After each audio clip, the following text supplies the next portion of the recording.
Eastern coalfield limited को इस वित्तीय वर्ष मिले 51 मिलियन टन के टारगेट में से कंपनी ने अब तक 39 मिलियन टन का कोयला प्रोडक्शन कर लिया है। इसे कंपनी की राह में बड़ी सफलता माना जा रहा है।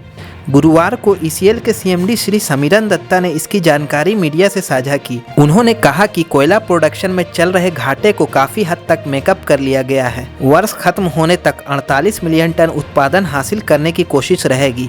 अभी कंपनी प्रतिदिन 2 लाख टन उत्पादन कर रही है। अभी आवाज आ रहा है कि नहीं? आप लोग थोड़ा शांत हो जाइए तो सबका आवाज आएगा। हम लोग ईसीएल को बैठने नहीं देंगे और ये रिजॉल्व आप लोग को सबको होना चाहिए कि इतना बड़ा एक इंडस्ट्री जब इधर है तो काहे इसको हम लोग बैठने देंगे। इसको आगे कैसे बढ़ाएंगे हम लोग सब मिलकर तैयार करेंगे। एक चीज़ है ये, देखिए आज तक ईसीएल ने 39 मिलियन टन का ऊपर प्रोडक्शन कर लिया। आज का अगर डेट का देखिएगा तो ये कर लिया। हम लोग का इस साल का टारगेट है 51 मिलियन टन। हम लोग कोशिश कर रहे हैं कितना इसका क्लोज हम लोग जा सकते हैं। हम लोग आज का दिन में 2 लाख टन पर डे का हिसाब से प्रोडक्शन कर रहे हैं, बल्कि कल हम लोग 2 लाख ऑलमोस्ट 6,000 का प्रोडक्शन किए हैं। तो इसी रफ्तार से भी हम लोग आगे और चलेंगे। हम लोग ऐसा तैयारी कर रहे हैं कि ये रफ्तार जो है इसको इससे भी आगे बढ़ाया जाए। जहाँ तक ओवरबर्डन का सवाल है ये काफ़ी अच्छा चल रहा है। हम लोग 6.5 लाख का आसपास में ओवरबर्डन कर रहे हैं। ओवरबर्डन से एक दिशा मिलता है कि हम लोग आगामी दिन में प्रोडक्शन के लिए एक्सपोजर जो होता है वो हम लोग तैयार कर रहे हैं।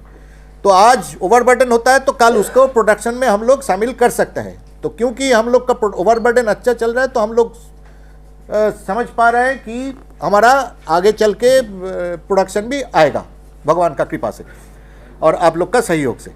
तो इतना मैं बोल के और ज़्यादा नहीं बोलता हूँ। जो मिनिमम बेसिक प्रोडक्शन और इसका बात है इस हम बोल दिया। अभी आप लोग का जो भी सवाल जवाब है थोड़ा हम लोग कर लेते हैं, क्योंकि हमको भी थोड़ा देर बाद थोड़ा निकलना है। एक सेक्रेटरी मैडम आ रहे हैं जो लेबर सेक्रेटरी है, तो हम लोग को आज ईसीएल में उनका स्वागत करने के लिए थोड़ा चलना पड़ेगा जो एयरपोर्ट में।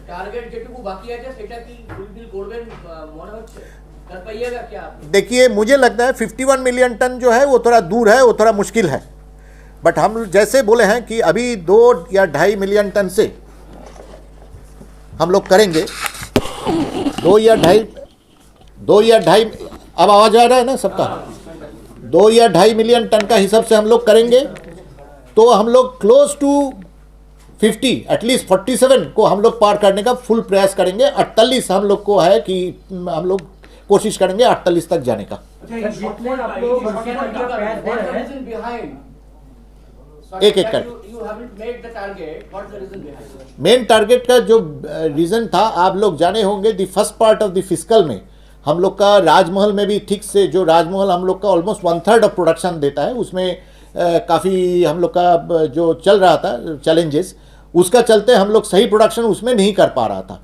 बट आज का दिन में Rajmahal is more than making up. और भी माइंस जो है सोनपुर बाजारी बोलिए तो जहाँ भी ज़मीन और ये सब का चलते हम लोग का थोड़ा तकलीफ हो रहा था, वो हम लोग जितना हो सके अभी उसको दूर किए हैं। मशीन्स का भी हम लोग डिप्लॉयमेंट ज़्यादा बढ़ाए हैं। राजमहल में भी मशीन डिप्लॉयमेंट काफ़ी बढ़ गया। तो ये सब कारण हम लोग इसको मेकअप कर रहे हैं, अभी मेकअप मूड में है। तो मेकअप करते करते हम लोग जो फर्स्ट हाफ का बहुत ही कम चल रहा था उसको जितना हो सके मेकअप करेंगे। हम लोग आशा करते हैं 47 या 48 का बीच में हम लोग कहीं चालू করতে পারছেন না ডিউ টু লোকাল প্রবলেম, যেখানে আপনারা অলরেডি টাকা দিয়ে দিয়েছেন, যার মধ্যে রাজমহলের বেশ কিছু অংশ আছে বা অন্য এরিয়া আছে, পশ্চিম বাংলা আছে, কতগুলো মাইন্স না এটা সেইভাবে দেখলে হবে না। মাইনিং আমরা যখনই করি there will be challenges, there are challenges. एगुलो माइनिंग मिनिमम शर्त है हम बोल सकते हैं। इसको हम लोग धीरे धीरे ही करते हैं। जब हम लोग माइनिंग चालू करते हैं उसी दिन हम लोग को ऐसा नहीं होता है कि 1000 एकड़ का ज़मीन मेरा पूरा रहेगा और हम लोग खाली माइन कर लेंगे। जैसे जैसे माइंस एडवांस होता है वैसे वैसे हम लोग माइंस का माने ज़मीन भी लेते हैं, आरएनआर करते हैं, लोगों को शिफ्टिंग करते हैं, ब्लास्टिंग करते हैं, तब जाके होता है। ये सारे प्रबंध जो है, जहाँ तक राजमहल का सवाल है, हम बोलेंगे राजमहल इस साल के लिए जो कैपेसिटी हम लोग सोचे थे उसका ऑप्टिमम लेवल में मोर और लेस आ रहा है। आज का दिन में अगर देखिएगा तो Rajmahal is producing around 70,000 ton per day. तो ये 70 से 75 ही हम लोग राजमहल के लिए सोच रहे हैं। 75 जाने के लिए, वो मेरा ख्याल से मार्च महीना में वो आ भी जाएगा। इसका ओबी रिमूवल देर से चालू हुआ था बोल के ओबी रिमूवल अभी उसका भरपूर चल रहा है, और कॉन्ट्रैक्टर ने भी उसमें मशीन्स बढ़ाया है। तो ओबी रिमूवल जैसे ही इसका फुल हो जाता है तो 75,000 जो उसका ऑप्टिमम लेवल जो इस साल के लिए हम लोग सोच रहे हैं उसमें आ जाएगा। दैट विल शो कि आज का दिन में राजमहल में उतना बड़ा चैलेंज नहीं है, जो इस साल का टारगेट करने के लिए उसको चाहिए उतना आसपास आएगा। बट जो उसका कमी ऑलरेडी हो गया फर्स्ट हाफ में, वो भरपाई हम लोग पूरा शायद नहीं कर पाएंगे, बट अभी का रेट से वो चल रहा है। एक्सपेंशन का बहुत ही प्रोग्राम है, जैसे कि आप लोग जानते हैं नेक्स्ट ईयर भी हम लोग को टारगेट 54 मिलियन टन दिया है। हम लोग एस्पिरेशनल 55 मिलियन तक भी जाने का कोशिश करेंगे। तो आशा है जिस रेट से हम लोग चल रहे हैं, और जो भी हम लोग का नया माइंस, हम लोग का काफ़ी नया माइंस का ऑलरेडी पैचेस और बड़े बड़े माइंस भी दे रहे हैं। अबंडन माइंस भी जो हम लोग ऑलरेडी टेंडर आउट किए हैं उसमें भी 2-1 काफ़ी आगे है, जैसे सालानपुर आगे है, मधुजोड़ का भी आगे चल रहा है। ये सब सभी प्रोडक्शन आना चालू हो जाएगा, तो हम लोग अगला साल जो टारगेट है उसको 100% फुलफिल करने का कोशिश करेंगे।